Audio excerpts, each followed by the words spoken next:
YCP నాయకుడు హత్యపై MLA Prashanthamma విచారణ జరిపించాలి. తెలంగాణ నుంచి ఇక్కడికి వచ్చిన వారు హత్య చేశారు.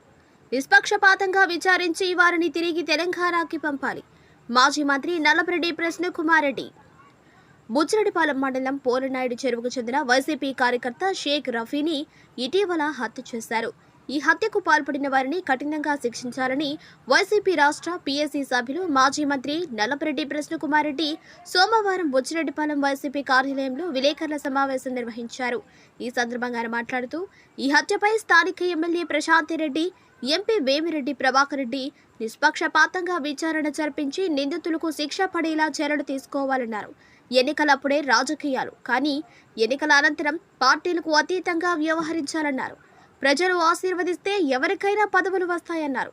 ఈవీఎంల ద్వారా గెలిచారో, ప్రజలు ఓట్లేస్తే గెలిచారో ఆ దేవుడికే తెలియాలన్నారు.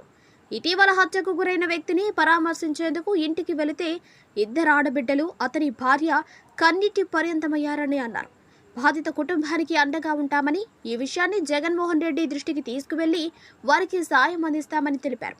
రహంతుల్లా అలియాస్ పచ్చాలు, ఖాదర్ బాషా అలియాస్ చిక్కీం, ఆరిఫ్ అలియాస్ బాజీ, పఠాన్ ఖాదర్ బాషా, యాసిన్ మస్తాన్ వలి 5 మంది ముద్దాయిలుగా గుర్తించినట్టు పోలీసులు. దీనిపై స్థానిక ఎస్ఐతో పాటు డీఎస్పీతో మాట్లాడడం జరిగిందన్నారు.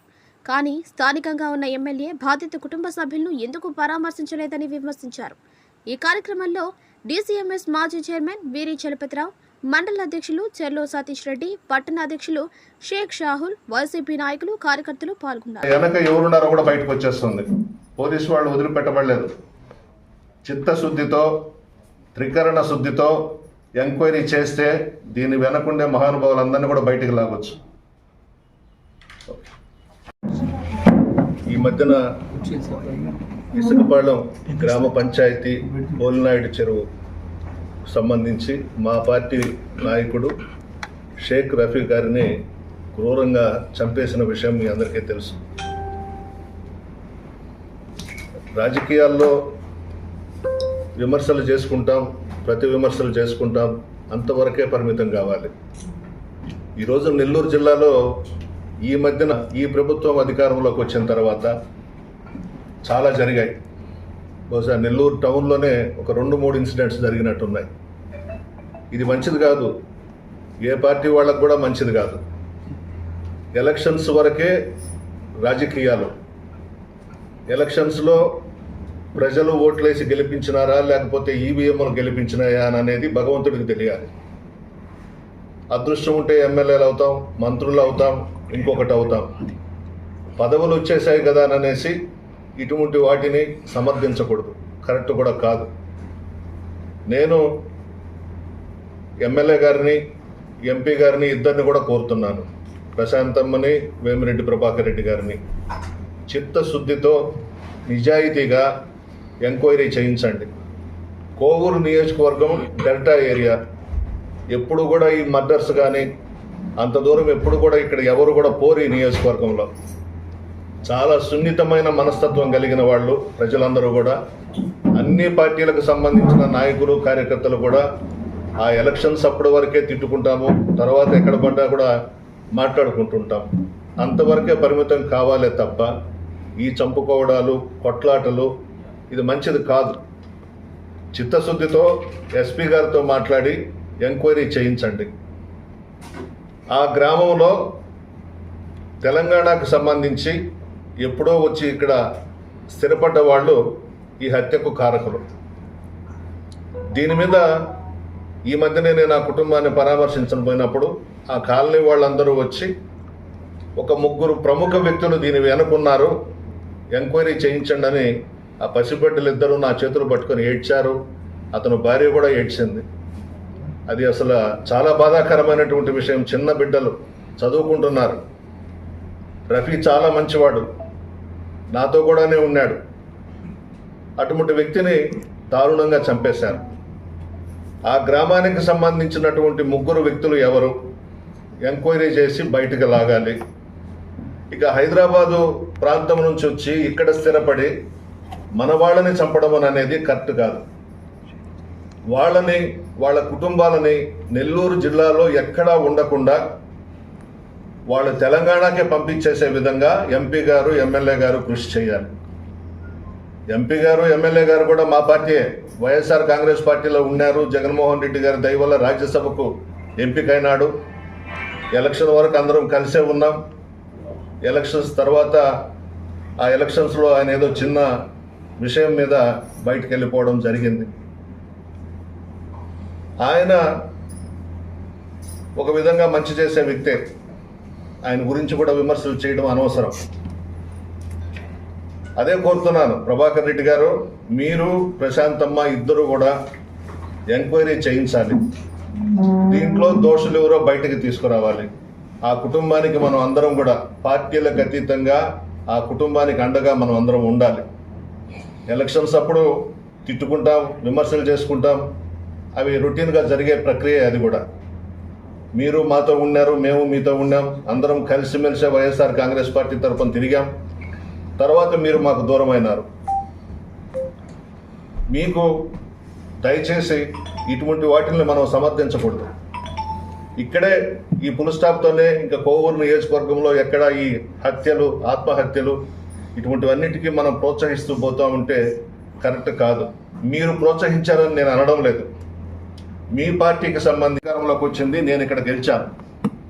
మా పార్టీ నాయకులు కొట్టాల్లో సుబ్రహ్మణ్యం నాయుడిని కొడితే మా పార్టీ నాయకుల తరపున నేను క్షమాపణ కోరాను సుబ్రహ్మణ్యం నాయుడిని. ఈ ఒక ఎగ్జాంపుల్ చాలు కదా.